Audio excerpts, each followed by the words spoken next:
आज कुछ युवा छात्र नेताओं को भी हम अपने हर सत्र में सुनते हैं। मैं आवाज़ दे रही हूँ सबसे पहले दिव्यांगना चौधरी को, जो कि तेलंगाना से आती हैं, लॉ के स्टूडेंट। उन्हें हम आमंत्रित करते हैं, दिव्यांगना को, वो आएँ और अपनी बात रखें। If the Cambridge English Dictionary meaning of the term politics is to be gone by, then politics is the job of holding power in the government. Good morning, everyone. I am here to speak on the topic politics of political, electoral, and judicial reform. Our nation does not have a wall of separation between religion and state. This is evident by the construction of Article 25, which speaks of freedom of religion. It empowers the state to restrict and regulate non-religious activities associated with religion. Now one may wonder, why did the wise makers of our constitution, who drafted such a liberal, secular, and modern constitution, give so much power to the state over religion? The words of Dr. B.R. Ambedkar give us some insight. He said that there is nothing that is not religion. And if personal laws are to be saved, then social reforms will come to a standstill. In other words, a strict separation between religion and state would have prevented the Constitution from bringing about a social revolution. My emphasis over here is not on religion, rather to point out that even the biggest political reform that independent India has witnessed till date had to go through its share of politics.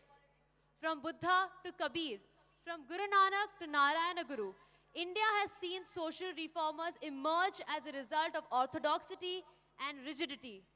Independent India, however, has witnessed few of them.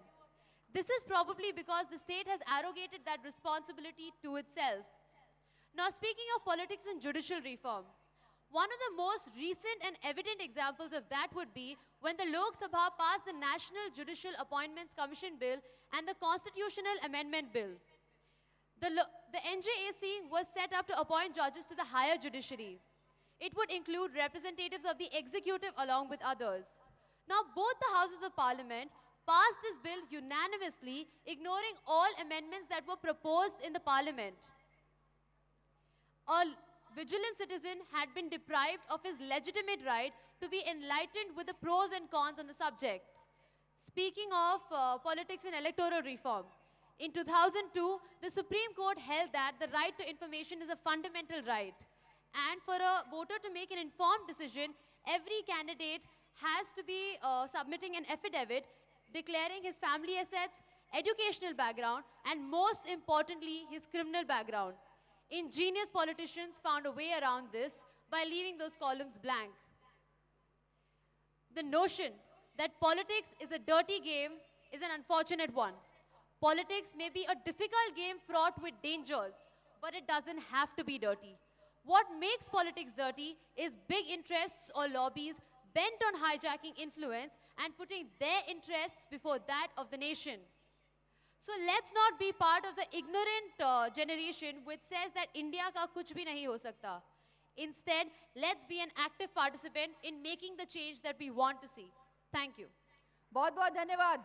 दिव्यांगना Chaudhary Telangana से आती हैं और अपनी बात को बहुत बेबाक तरीके से रखा। उनका स्वागत, अभिनंदन आपकी तालियों के साथ यहाँ मंच पर। बहुत बहुत धन्यवाद दिव्यांगना। और जो अगला नाम हम पुकार रहे हैं वो हैं भौमिक जे कामदार, जो कि गुजरात से आते हैं और MBBS के 3rd ईयर के स्टूडेंट हैं। भौमिक जे कामदार आज के विषय पर अपनी राय रखेंगे। Honorable dignitaries, on the dais, off the dais, and my dear friends. India is a sovereign, socialist, secular, democratic republic. These 5 words essentially describe as to what really India stands for. For any democratic institution to remain vibrant and relevant, it is essential that its constitution is continuously reviewed and new ideas are incorporated, keeping in mind the changing global scenario. Dr. Manmohan Singh had famously said in his budget speech in 1991, nothing is as powerful as an idea whose time has come. And it is essential that we undertake reforms proactively rather than being forced to do so in crisis situation. Now, if we look back at world history, we will realize that nations which became independent along with India, they have become victims of military dictatorship or family rule dynasties. So what is it that we are still a democracy? Maybe chaotic, but we are still a democracy. And the credit for this should go to the democratic mindset of Indians, to our Independent Election Commission. But unfortunately, this does not take away the fact that yes, unscrupulous, uncontrolled, unrestrained use of money power and muscle power does exist within our system.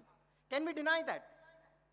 Can we deny that Ayaram, Gayaram culture still exists in our electoral system? Of course not. And what did we do? We had committees after committees. We had Goswami committee, we had Vora committee, but then what came out of it? And believe me, I am not a pessimist. I still believe that the present dispensation will take up the recommendations given by the present Law Commission in its 255th report. And to think that when legislature and the executive are faltering, judiciary is the lone saint. What do we know about judicial appointments? What happens behind the four walls? And we have documented evidences where High Court Chief Justices could not join Supreme Court just for interpersonal rivalries. And can the judiciary infringe in a legislative domain? Doesn't it undermine our democracy? But I am not a pessimist. And I believe that the idea of India being a superpower, it's an idea whose time has come. And I believe that democracy is the most expensive form of governance because we are not free just by paying taxes. We have to give our thought, we have to give our mind, and unless we decide, the pressure should come from bottom, and then only can these reforms occur. Thank you very much. Thank you very much, Bhowmik जे कामदार. और भौमिक जे कामदार का भी यहाँ मंच पर हम अभिनंदन करेंगे आपकी तालियों के साथ, हमारे युवाओं के हौसला अफजाई के लिए जोरदार तालियों के साथ. बहुत बहुत धन्यवाद.